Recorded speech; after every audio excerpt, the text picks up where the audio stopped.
Bonjour tout le monde, ici Jean-Claude Audette de Québec. Je voudrais répondre à un autre internaute au sujet d'une capsule que j'ai faite et qui s'intitulait « Explication du fonctionnement de l'ordinateur quantique, partie 1 ».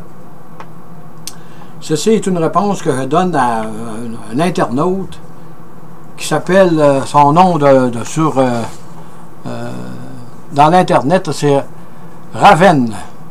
R-A-V-E-N-D-F-J.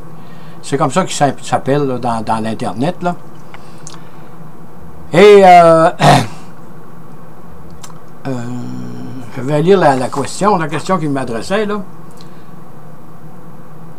OK, mais pourquoi dans la physique quantique, la pièce peut être pile et face tant qu'on n'a pas regardé la superposition des temps, mais disons la superposition d'états?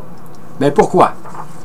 Le monsieur a regardé mon vidéo et d'après ses commentaires, je vois que il connaît un peu la physique quantique. Parce que ceux qui ne la connaissent pas du tout, c'est difficile de s'intéresser à ça parce que c'est très très abstrait. Donc je voudrais vous commencer, monsieur Raven, faire une petite révision. Et en révisant ce matin, je disais que dans notre monde à nous autres, si vous avez une pièce de monnaie, elle est soit pile, soit face. Il y a un côté qui est pile et il y a un côté qui est face.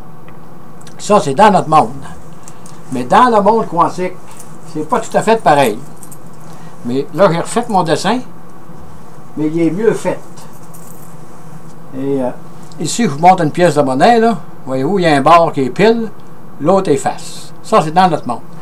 Dans le monde quantique, vous allez avoir une pièce de monnaie comme ça, mais elle est pile et face en même temps. Et ceci sur les deux côtés, si vous voulez. C'est ça qui est difficile à comprendre. Mais dans le monde quantique, ça se peut. Autrement dit, votre pièce de monnaie, tant que vous ne l'avez pas regardée, elle est sur votre main, elle est pile et face. Peu importe le bord où elle va tomber, là, elle est pile et face. Et ça, il faut accepter ça comme ça. Mais ça, il y a une raison à ça. Il y a une raison à ça. Voyez-vous, j'ai marqué ici, j'aurais dû mettre ça au début, là, quand j'ai fait mon vidéo, là. J'ai fait deux petites flèches, j'ai mis la monnaie quantique pile et face en même temps. Mais ça n'a pas été inventé, ça. Ça, c'est une façon de montrer comment peut fonctionner la mécanique quantique.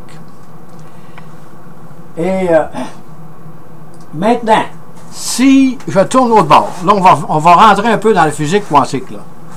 On sait que Bohr, en 1912, avait émis l'atome de Bohr avec les différents niveaux où est-ce que l'atome, l'électron peut tourner. N, 2, 3, 4. Ça, c'est en 1912. Et en 1913, en 1915 ou 1916, Sommerfeld, ça c'est un physicien allemand, qui est arrivé avec un nombre quantique M, K. Ça, c'est demeuré là jusqu'après Louis de Broglie. De Broglie, quand il a fait ses lambda, ses longueurs d'onde, et Schrödinger, disons que le quatrième nombre quantique n'était pas connu. Et quand Heisenberg est arrivé, faire une histoire courte, on s'est aperçu qu'il y avait quelque chose qui ne marchait pas. Fait que les physiciens de génie de cette époque se sont cassés la tête énormément là, pour essayer de trouver une solution. Max Born a essayé, il avait demandé à Pauli pour l'aider, mais Pauli a dit non parce que lui, ses affaires mathématiques trop compliquées, il ne voulait rien savoir de ça. En tout cas, c'est lu ça d'un livre. C'est là que Pauli arrive, je pense autour de 1926, là, quelque part par là, avec le spin de l'électron. Autrement dit, Pauli avait déterminé qu'il n'y a aucun électron qui peut avoir les 4 mêmes nombres quantiques. C'est pour ça qu'il a introduit le spin. Mais dans ce temps-là, on pensait que c'était un électron qui tournait comme ça. Soit comme ça, ou soit comme ça. Mais c'est pas tout à fait ça. C'est une question d'énergie. Voyez-vous, ici, vous avez le spin, là. L'électron, il est dans une position, là, il gravite autour du noyau très très vite. Là, il va à 3000 km par seconde. Imaginez-vous comment est-ce qu'il tourne. Il peut tourner vite, cette particule-là. Là. mais elle a deux niveaux d'énergie, haut et bas. Ça veut dire qu'elle se promène là-dedans, là.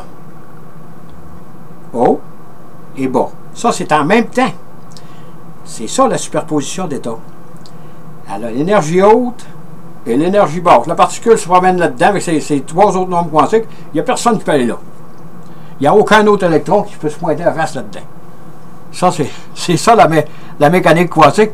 C'est tellement bien fait, c'est tellement précis que c'est... il y a bien des choses encore qu'il faut apprendre là-dedans. De toute façon, le spin de l'électron, c'est une question de niveau d'énergie. C'est pour ça que dans ma capsule sur explication de l'ordinateur quantique, je vous amène des niveaux d'énergie dans notre monde à nous autres. Mettons, je peux dire que je suis étendu sur mon divan et je suis après bêché à mon jardin en même temps. Ça veut dire ça. Deux niveaux d'énergie. Dans la mécanique quantique, l'électron peut avoir deux niveaux d'énergie, deux positions, je dirais en même temps, et c'est avec ça que va fonctionner l'ordinateur quantique. Mais, tant qu'on n'a pas effectué la mesure, si je prends ma pièce de monnaie dans le monde quantique, si elle est comme ça, je sais qu'elle est pile et face. Peu importe du côté où elle est toujours pile et face, tant que je n'ai pas effectué la mesure. Et c'est ça qui va permettre de réaliser l'ordinateur quantique avec le phénomène de l'intrication quantique. Ça, c'est la partie 2. Et je vais réviser pour mon bon ami là, Raven, là. Il a pas mal compris, là. Il a pas mal compris, là, qu'est-ce qui se passe dans l'atome, là. Mais disons que dans notre monde, je révise, là, ma pièce de monnaie est pile et face. Un côté est pile, un côté est face. Dans le monde quantique, ma pièce de monnaie est pile et face sur les deux côtés en même temps. Ça, c'est dans le monde quantique. À cette heure, si on retourne, comment ça fonctionne l'électron à l'orbite, les orbites à l'intérieur d'un noyau d'un atome, là. Bon, en 1912, on avait déterminé les différents niveaux. N, 1, 2, 3, dépendant de l'atome que vous étudiez. Sommerfeld est arrivé avec deux autres nombres quantiques, M et K. K, c'est la forme de l'orbite. Vous voyez qu'ils ne sont pas pareils, là. Mais ces trois nombres quantiques-là, après 1923, disons autour de 25, là, ils sont aperçus qu'il y a quelque chose qui ne marchait pas. Il manquait une partie d'énergie, il y a quelque chose qui ne marchait pas avec les équations. C'est que c'est le génie Wolfgang Pauli qui est arrivé avec le spin de l'électron. Le spin de l'électron, c'est deux niveaux d'énergie. Là, on le caractérise encore comme ça, là, qui tourne de même, c'est bas, mais qui monte comme ça, c'est haut. Up and down. Mais c'est une question d'énergie. Et ça veut dire que l'électron, quand il tourne, là, il y en a plusieurs là-dedans, mais mettons, quand il tourne comme ça, là, il se promène un peu comme ça. Mais son niveau d'énergie haut et bas est en même temps. C'est ça qu'il faut saisir. La physique quantique, c'est ça. Le niveau d'énergie haut et le niveau d'énergie bas, ils sont en même temps. Donc, ça c'est le principe d'exclusion de Pauli, qui dit qu'il n'y a aucun électron dans un atome qui peut avoir les mêmes 4 nombres quantiques.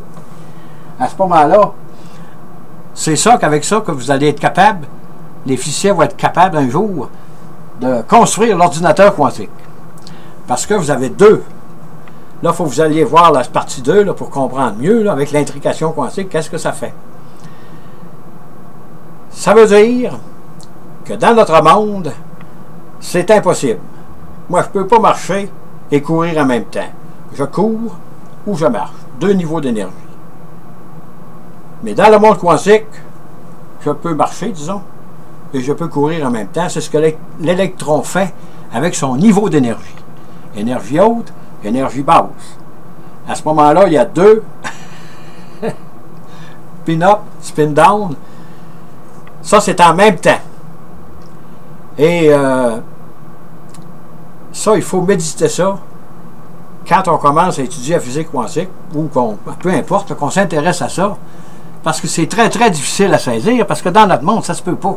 Mais avant qu'on réussisse à saisir l'importance des superpositions d'états et comprendre un peu comment ça peut marcher dans le monde quantique, ça c'est une révélation parce que ça va nous apporter toutes sortes de choses.